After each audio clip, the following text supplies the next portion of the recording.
Hello বন্ধুরা, তোমাদের সকলকে Bengali with Kaushik sir YouTube চ্যানেলে সুস্বাগতম। আজকের এই তৃতীয় পর্বের এই এপিসোড থেকে তোমরা জানতে পারবে সমাসের আরও একটি গুরুত্বপূর্ণ বিভাগ তৎপুরুষ সমাস ও তার বিভিন্ন উপবিভাগগুলি সম্পর্কে। বন্ধুরা, তোমরা যারা আমার সমাস সিরিজের প্রথম ও দ্বিতীয় পর্ব এখনও দেখোনি, তাদের জন্য ডেসক্রিপশন বক্সে লিংক দেওয়া থাকবে। একই সঙ্গে যারা এই চ্যানেলে নতুন, তারা চ্যানেলটিকে সাবস্ক্রাইব করতে ভুলো না। ভিডিওটি ভালো লাগলে লাইক, শেয়ার ও কমেন্ট করে অবশ্যই জানাবে। তৎপুরুষ সমাস শেখার আগে কিছু নমুনা প্রশ্ন দেখে নিই, তোমাদের নিজেদের যাচাই করার ক্ষেত্রে কাজে লাগবে। উত্তরগুলি আমার আলোচনায় পাওয়া যাবে। তৎপুরুষ শব্দটি একটি সংস্কৃত শব্দ। এর ব্যাসবাক্য করলে দাঁড়াবে তস্য পুরুষ। বাংলায় এর অর্থ তার পুরুষ। সংস্কৃত রীতি অনুযায়ী এই তস্য শব্দটির মধ্যে রয়েছে ষষ্ঠী বিভক্তি, অর্থাৎ ষষ্ঠী বিভক্তি লুপ্ত হয়ে তৎপুরুষ সমাসবদ্ধ পদটি সৃষ্টি হয়েছে। ঠিক একই রকমভাবে বাংলাতেও তৎপুরুষ সমাসের ক্ষেত্রে এই বৈশিষ্ট্যটি লক্ষ্য করা যায়। কি বৈশিষ্ট্য? তৎপুরুষ সমাসের ক্ষেত্রে পূর্বপদের কোনো বিভক্তি চিহ্ন অথবা অনুসর্গ লোপ পাবে, এবং দ্বিতীয় হচ্ছে পরপদের অর্থ প্রধান হবে। উদাহরণ হিসাবে আমরা দেখে নিই। বাসন মাজা, বাসনকে মাজা। ঢেকি ছাঁটা, ঢেকি দাঁড়া ছাঁটা। প্রথম উদাহরণটিতে আমরা দেখব বাসনকে, এই পূর্বপদের কে বিভক্তি বাসন মাজা সমাসবদ্ধ পদটির মধ্যে লুপ্ত হয়েছে। দ্বিতীয় উদাহরণটিতে আমরা দেখব ঢেকি দাঁড়া ছাঁটা। এখানে দাঁড়া শব্দটি একটি অনুসর্গ এবং এই দাঁড়া শব্দটি লুপ্ত হয়ে ঢেকি ছাটা সমাসবদ্ধ পদটি সৃষ্টি করেছে। বন্ধুরা, এবারে আমরা তৎপুরুষ সমাসের শ্রেণীবিভাগগুলি দেখে নিই। তৎপুরুষ সমাসকে মোটামুটি 11টি ভাগে ভাগ করা হয়। কর্ম তৎপুরুষ, করণ তৎপুরুষ, নিমিত্ত তৎপুরুষ, অপাদান তৎপুরুষ, অধিকরণ তৎপুরুষ, সম্বন্ধ তৎপুরুষ, উপপদ তৎপুরুষ, নাবাচক তৎপুরুষ, ব্যাপ্তি তৎপুরুষ, উপসর্গ তৎপুরুষ ও ক্রিয়া বিশেষণ তৎপুরুষ সমাস। এদের মধ্যে প্রথম 6টি শ্রেণীবিভাগ কারক ও অকারক সম্পর্কের ভিত্তিতে করা, এবং পরের 5টি শ্রেণীবিভাগ গঠনগত ও অর্থগতভাবে করা। প্রথমেই চলে আসি কর্ম তৎপুরুষ সমাসের আলোচনায়। আমরা সকলেই জানি ক্রিয়াপদকে কি বা কাকে দিয়ে প্রশ্ন করলে যে উত্তর পাওয়া যায় তাই হলো কর্মপদ। আর এই কর্মপদের সঙ্গে কে বিভক্তি যুক্ত থাকে, তাই পূর্বপদ কর্মকারকের কে বিভক্তি লুপ্ত পেয়ে যে সমাস গঠন করে তাকেই কর্মতৎপুরুষ সমাস বলা হয়। কয়েকটি উদাহরণের সাহায্যে বিষয়টি বোঝার চেষ্টা করি। ছেলে ভুলানো, ছেলেকে ভুলানো। কলা বেচা, কলাকে বেচা। মন্দির দর্শন, মন্দিরকে দর্শন। সাহিত্য সম্ভোগ, সাহিত্যকে সম্ভোগ। চরণাশ্রিত, চরণকে আশ্রিত। আলোচ্য ব্যাসবাক্যগুলির কে বিভক্তি লুপ্ত হয়ে সমাসবদ্ধ পদটি গঠিত হয়েছে। যদি প্রশ্ন করি কাকে ভুলানো, ছেলেকে ভুলানো, তাহলে এখানে ছেলে, কলা, মন্দির, সাহিত্য, চরণ এগুলি হচ্ছে প্রত্যেকটি কর্মকারকের উদাহরণ, এবং এই কর্মকারকের বা কর্মপদের কে বিভক্তি লুপ্ত হয়ে এই সমাস গঠিত হয়েছে বলে এর নাম কর্ম তৎপুরুষ সমাস। এবারে আসি করণ তৎপুরুষ সমাসে। ক্রিয়াপদকে কি দিয়ে বা কিসের দ্বারা দিয়ে প্রশ্ন করে যে উত্তর পাওয়া যায় তা হলো করণকারক। এই করণকারকের অর্থ প্রকাশক পূর্বপদে এ বা তে বিভক্তি বা দ্বারা, দিয়া, অনুসর্গ লোপ পেয়ে যে সমাস হয় তা হলো করণ তৎপুরুষ সমাস। যেমন রোগ জীর্ণ, রোগ দ্বারা জীর্ণ। মধু মাখা, মধু দ্বারা মাখা। বাগদত্তা, বাক দ্বারা দত্তা। গুরুদত্ত, গুরু কর্তৃক দত্ত।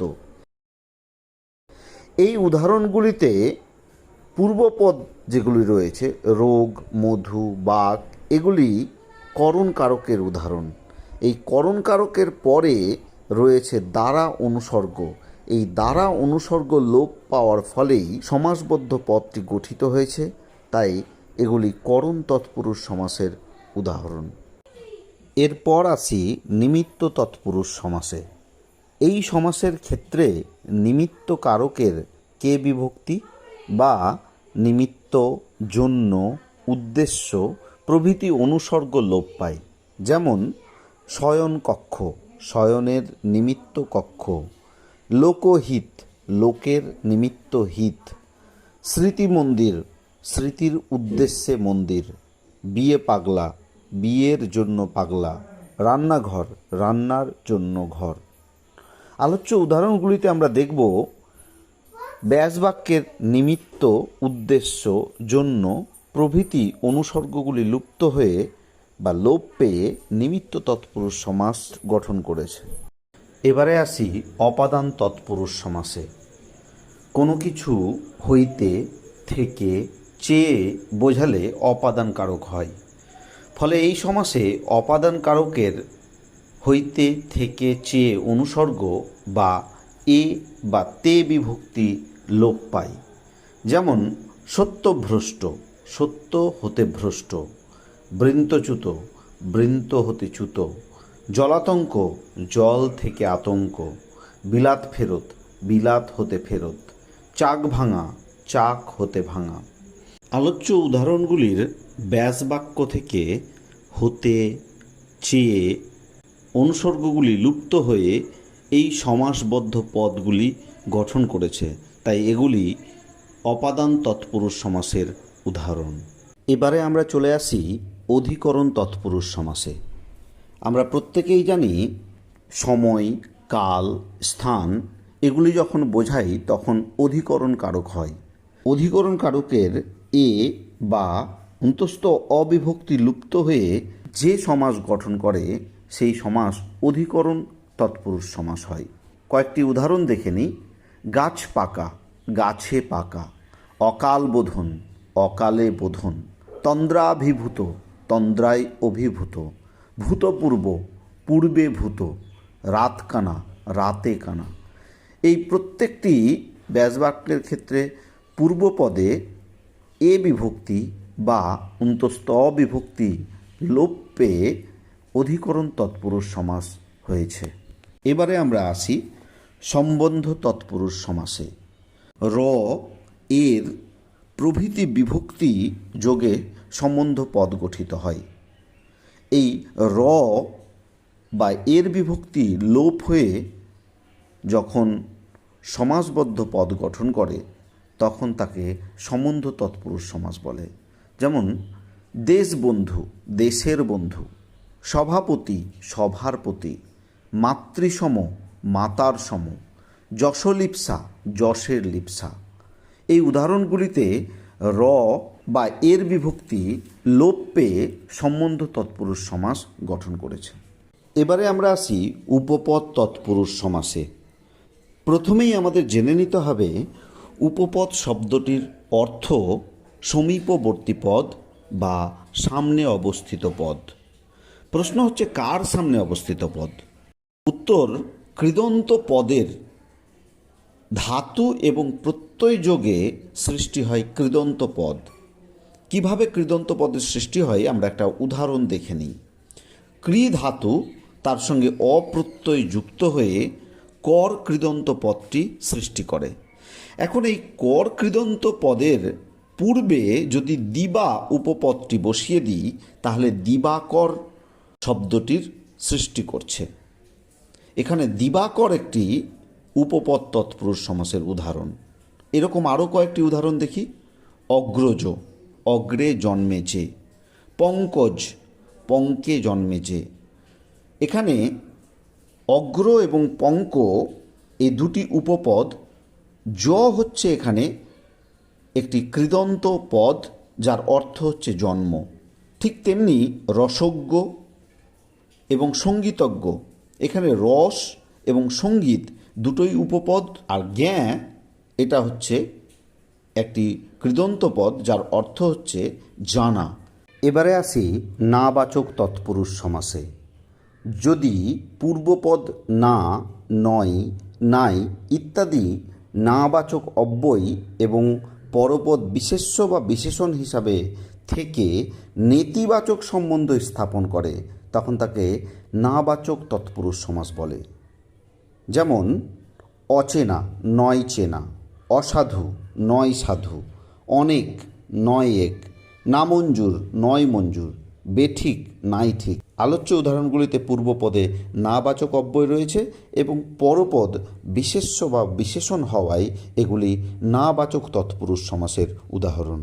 এবারে ব্যাপ্তি তৎপুরুষ সমাস। ব্যাপ্তি কথাটির অর্থ বিস্তার।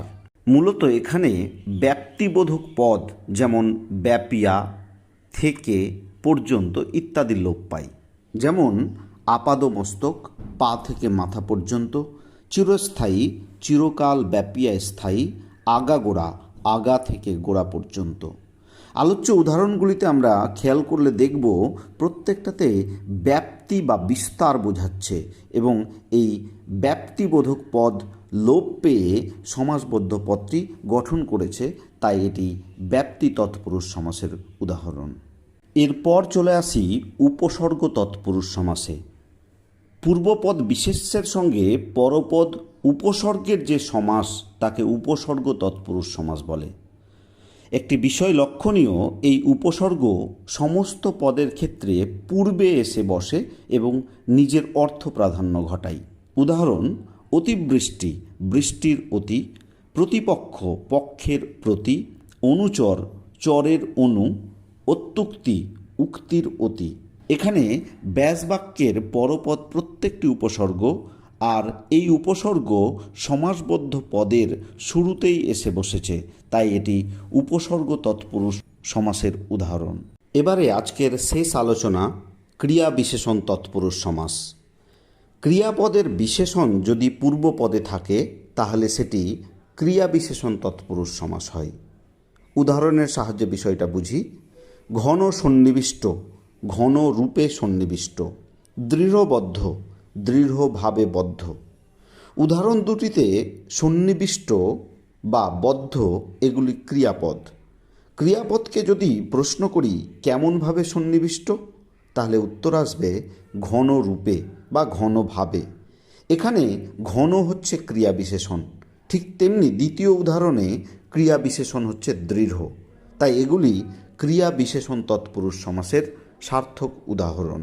বন্ধুরা, আজকের আলোচনা এখানেই শেষ হলো। ভিডিওটি ভালো লাগলে লাইক, শেয়ার ও কমেন্ট করে অতি অবশ্যই জানাবে। দেখা হচ্ছে আগামী ভিডিওতে। ততক্ষণ তোমরা সকলেই ভালো থেকো।